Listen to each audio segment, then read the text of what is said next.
La communauté locale et l'Assemblée des ordinaires de Terre Sainte se sont réunis pour un temps de réflexion sur le Concile Vatican II. Une exposition de livres anciens de la custodie de Terre Sainte présente les livres comme des outils pour comprendre les sociétés. Le centenaire de la mort du bienheureux Charles de Foucauld s'est ouvert à Nazareth, à l'Opéra Donguanella. Une délégation de l'Union nationale italienne qui conduit des malades à Lourdes et dans les sanctuaires du monde entier s'est réunie en Terre Sainte, sur les pas de Jésus médecin.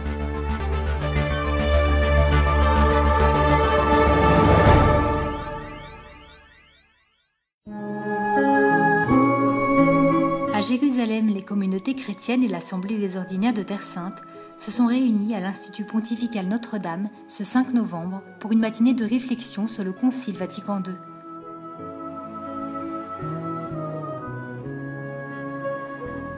Dans leurs interventions, le patriarche latin de Jérusalem, Monseigneur Fouad Toual, et l'archevêque Monseigneur Georges Bakouni sont revenus sur le caractère novateur de ce concile. Pour le père Pierre Battista Pizzaballa, custode de Terre Sainte, qui a vécu les changements apportés par le concile lors de ses premières années de formation au séminaire, ces documents ont ouvert de nouvelles voies de dialogue dans l'Église qui, avec le temps, se sont développées. Le document est très important parce qu'il a changé toute la position de l'Église et a exprimé vraiment ce que pense l'Église et ce qu'elle tend à vivre avec les Juifs. Après une longue histoire qui a parfois été pleine de problèmes, de conflits. Et maintenant, les choses ont beaucoup amélioré. La mission de l'Église dans le monde fut l'un des thèmes abordés, ainsi que l'importance de la parole de Dieu dans l'Église, le peuple de Dieu, la mission laïque et sacerdotale, et le thème de la justice et de la paix.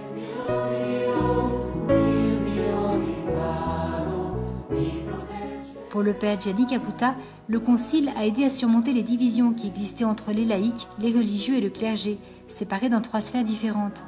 La première est celle de la liturgie, la seconde de l'appartenance à l'Église et la troisième, la parole de Dieu. In modo particolare i laici, dice il Concilio, hanno qualcosa di speciale. Les laïcs, nous dit le Concile, ont de manière particulière quelque chose de spécial, parce qu'ils sont plus directement impliqués dans la culture de leur pays, d'abord quand ils sont formés dans les écoles, puis lorsqu'ils connaissent les problèmes de l'emploi, de la profession et de la communication sociale. Appunto del lavoro, della professione, della comunicazione sociale. La deuxième partie de la matinée a été consacrée à l'importance du décret Nostra Aetate en tant que moment historique du dialogue œcuménique et interreligieux. Le 28 octobre 1965, en effet, le pape Paul VI a promulgué la déclaration Concilia Nostra Aetate sur la relation avec le judaïsme, l'islam et les religions non chrétiennes. Un texte prophétique qui a ouvert à l'Église un nouveau chemin. Dans nos relations avec le peuple juif, Nostra Aetate est une révolution. Je voudrais utiliser ce mot fort parce que les chrétiens eux-mêmes furent appelés à ce moment-là à une véritable conversion à 180 degrés. Parce qu'avant le concile, on parlait des juifs en disant « ils ont tué le Christ, ils ont refusé de le rencontrer ». Et Dieu est en colère contre eux et les rejette.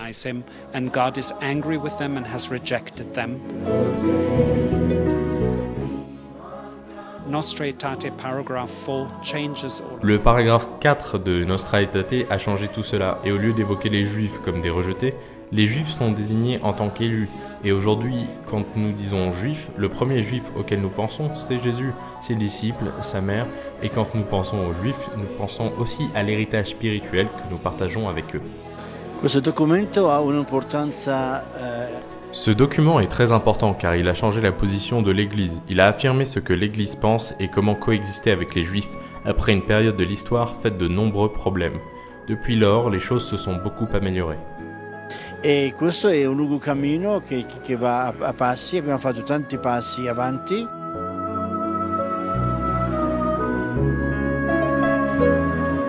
In Terra Santa abbiamo voluto ricordare questo avvenimento del 50° anniversario del Concilio. Nous avons souhaité en Terre Sainte fêter la mémoire du 50e anniversaire du Concile, et ce notamment dans le sillage de la plénière de tous les ordinaires catholiques de Terre Sainte, qui se sont réunis mardi et mercredi, et dont la rencontre se termine aujourd'hui lors de cette célébration. Les intervenants qui ont pris la parole sont des personnes qui ont été marquées par le Concile. Pour ma part, j'étudiais la philosophie et la théologie à cette époque, et il y avait toute une effervescence pour comprendre quel était le chemin que l'Église s'apprêtait à prendre. Per capire qual era il cammino sul quale la Chiesa stava muovendosi. Ce livre ancien traverse les siècles grâce à une couverture renforcée par du métal et du cuir, tandis que celui-ci, non protégé, est plus naturellement soumis à l'action du temps. Mais que ces livres ont-ils en commun avec ces 38 autres exemplaires? Exposée à la custodie de Terre Sainte à Jérusalem début novembre, la collection fait partie de l'exposition intitulée « Le dispositif de lecture ». Cette exposition tente de montrer comment les livres ont été préservés à travers les siècles, aussi bien en Orient qu'en Occident, grâce aux reliures et aux couvertures, afin de révéler comment ces peuples différents ont essayé de protéger la connaissance. L'exposition présente le livre imprimé comme une technique de conservation des textes. Et sans ignorer la valeur du contenu, elle met en évidence comment la structure de la matière est un outil de compréhension des cultures et des sociétés.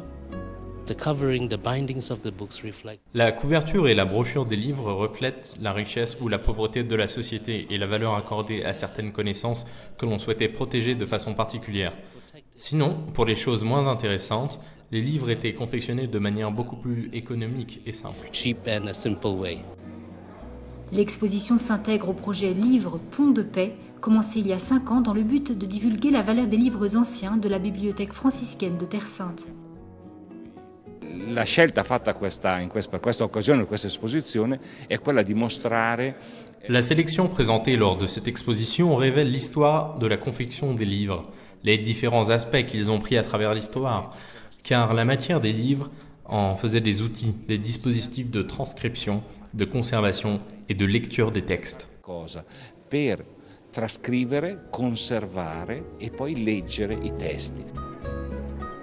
Du Moyen-Âge à nos jours, l'exposition proposait également une nouvelle approche de conservation des textes, le livre numérique, un nouveau format reconnu mais source de débat.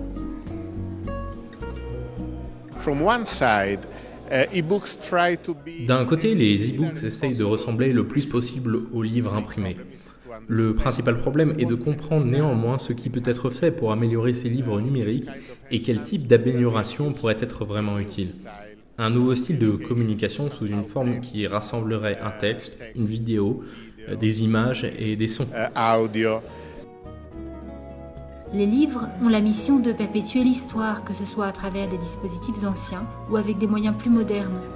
Sous leurs différentes formes, ils suscitent la curiosité de ceux qui reconnaissent en eux une source de préservation de la mémoire des peuples.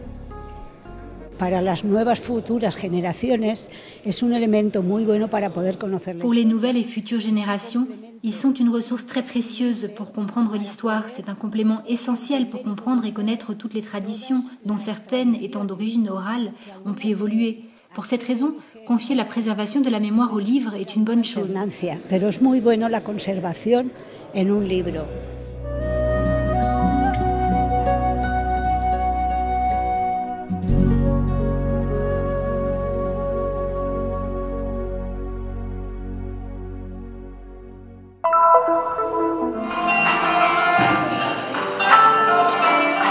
À Nazareth, dans le complexe du Centre de la Sainte Famille à l'Opéra Don Juanella, a été célébrée l'ouverture du centenaire de la mort, survenue en 1916, du bienheureux Charles de Foucauld, né dans la ville française de Strasbourg en 1858.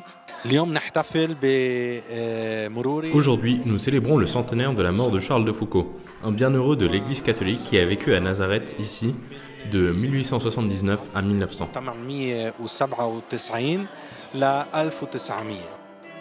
Une soirée placée sous le signe de la spiritualité et de la méditation, où les voix des fidèles, venus nombreux à cette occasion, sont devenues prières d'invocation pour la paix par l'intercession du bienheureux.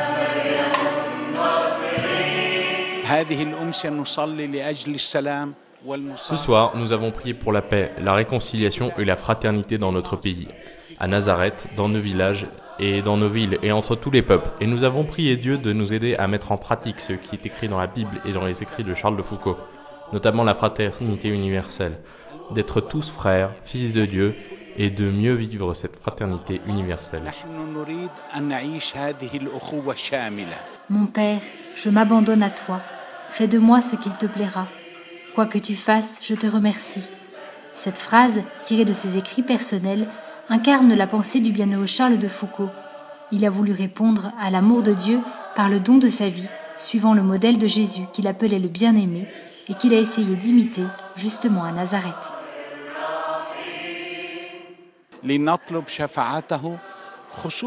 Nous prions et nous demandons son intercession pour que nous soient accordées des guérisons, surtout la guérison de l'indifférence des hommes ou des miracles. Nous sommes faibles dans la mise en pratique de notre foi. Dans la mise en pratique de l'Évangile, nous devons prendre plus au sérieux l'Évangile, comme disait le Bienheureux, et nous devons vivre la parole de Dieu de façon plus radicale.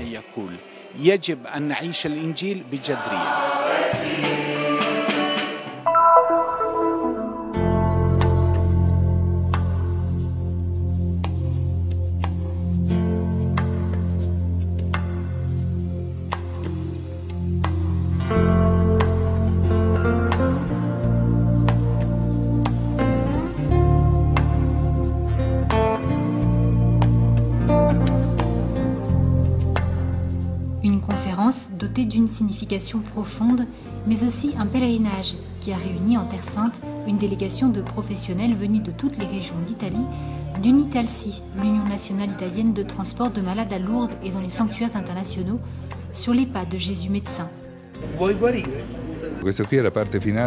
C'est ici la dernière étape de notre parcours et de toutes les autres conférences que nous avons faites de par le monde.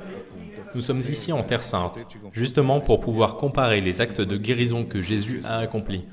Nous les avons analysés de façon scientifique, en prenant quelques exemples de guérison, les analysant de manière scientifique, mais aussi du point de vue de la catéchèse, avec un prêtre qui nous a suivis.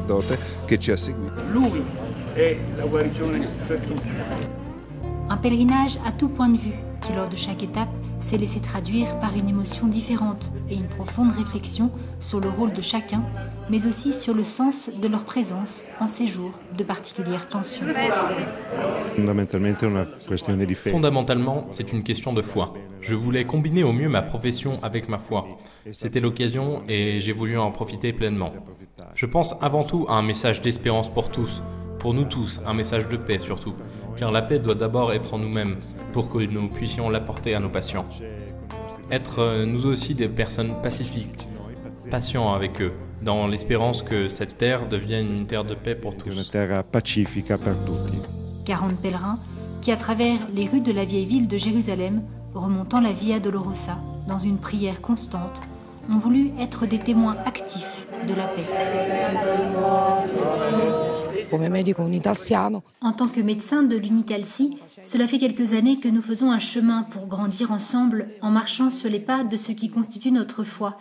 Et donc, le point final de notre parcours ne pouvait qu'être ici, en Terre Sainte. Ici, nous voulons offrir un témoignage de notre foi et montrer que l'Unitalsi est là. Nous sommes ici pour une rencontre, pour mieux comprendre quelles sont nos racines chrétiennes et aussi pour témoigner que l'on peut être présent et qu'il faut venir sur cette terre, qu'il ne faut venir non pas comme des touristes, mais comme des pèlerins. Venire non da turisti, ma da pellegrini.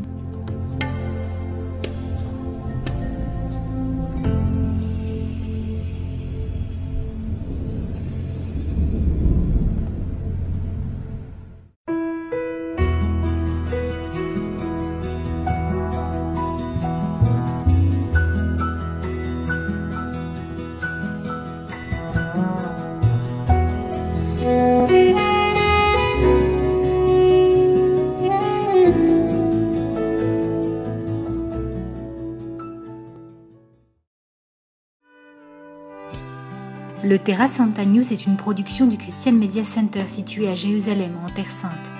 Pour plus d'informations à propos du Terra Santa News et du Christian Media Center, vous pouvez consulter notre site web en bas de cet écran. Vous serez également en mesure de souscrire à notre newsletter, d'apprécier des vidéos en direct de la Terre Sainte, ainsi que de visiter nos pages Facebook et YouTube et nous suivre sur Twitter. Venez visiter le site du Terra Santa News.